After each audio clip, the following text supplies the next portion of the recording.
તો જય માતાજી મિત્રો, સ્વાગત છે તમારા બધાનું આપણા એક નવા વ્લોગમાં। અને આજે આપણે ખેતર કામ કરવાનું છે, આ કપાસના જે મેન માથા આવે એ માથા બીટવાના છે, જેથી કરીને કપાસ આમ આડો ફેલાય અને જે ઝીંડવાવાળી ડાળીઓ છે તે વધે। બહુ હાઈટ ઊંચી કરીને આપણે કાંઈ કામનો નથી કપાસ, અને કપાસની હાઈટ થઈ ગઈ છે અંદાજે 5 ફૂટ ઉપર, તો હવે એને ફરજિયાત માથા બીટવા પડે એમ છે। તો ચાલો હું તમને હવે બતાવું કે કપાસના માથા કેવી રીતે બીટાય અને એનાથી શું ફાયદો થાય। તો આ છે આપણો કપાસ, જો કપાસનો છોડવો તમને આખો બતાવું। આવડો છે કપાસ, જો બંને પાટલા ભેગા થઈ ગયા છે 54ની જારી, અને આ આપણી હાઈટ કરતાં પણ મોટો છે। તો હવે આપણે બીટશું કપાસના માથા। જો આ માથું હોય, આ એનું માથું છે, આ માથાને બીટી નાખવાનું આમ, એટલે આ ડાળીઓ સાઈડની ડાળીઓ રહી જ્યાં છાપવાવાળી આ વધવાનું ચાલુ થઈ જાય, આ વધે, જુઓ આ બધી ડાળીઓ વધે। ચાલો હવે આપણે બીટવાનું શરૂઆત કરી દઈએ। અને જે મેન માથા હોય, માથા બીટી નાખી એટલે થઈ જાય સરસ। જો આવી રીતે બીટવાના, આ બધા માથા કાપી નાખવાના કપાસના। જો આવી રીતે કપાસ જેટલા ડાળીઓ હોય એટલી બધી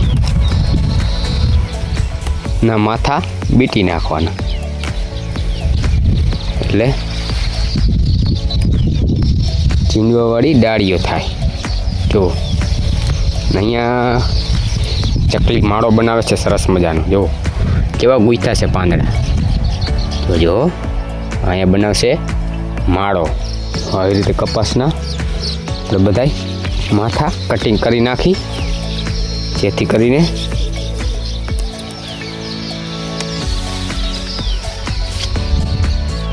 આ બધા છે એના માથા, આ છે એનું મેન માથું કાપી નાખી એટલે આ સાઈડનું બધું ચાલુ થઈ જાય। અને આ છે આપણો કપાસ અને આપણું ખેતર, જોઈ લ્યો।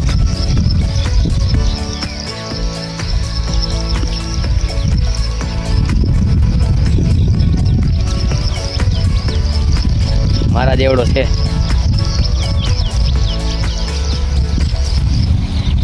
જો। અને આના બીટવાના છે માથા, આવી રીતે માથા બીટી નાખવાના બધા, જેટલી ડાળીઓ ઊંચી હોય બધીને માથા બીટી નાખવાના, એટલે થઈ જાય નાનો, હાઈટ બહુ વધતો બંધ થઈ જાય, એવું છે કામકાજ। ફરજિયાત બીટવો પડે એવું છે, નહીતર આમ જોવો આ કેવડો મોટો થઈ જાય, પછી જાયલો ન જલાય એવું છે।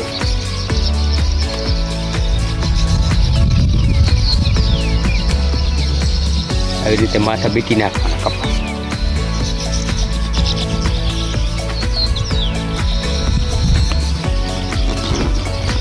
અને ચાલો હું તમને હવે કપાસના ઝીંડવા બતાવું, જો કેવા છે કપાસના ઝીંડવા, ઘણા બધા થઈ ગયા છે થરીએ, જો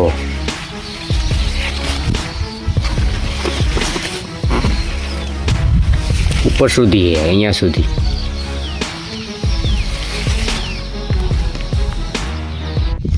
તો આ ડાળી કાપેલા કપાસનું રિઝલ્ટ આવશે આપણે 15 થી 20 દિવસ પછી તમને બતાવીશ કે આપણે ડાળી કાપ્યા પછી કપાસ કેવો થયો। આ પછી જોઈન્ટ થઈ જશે બધું, ઉપલી ડાળીઓ બધી હાલશે ને બધું એકદમ જોઈન્ટ થઈ જશે।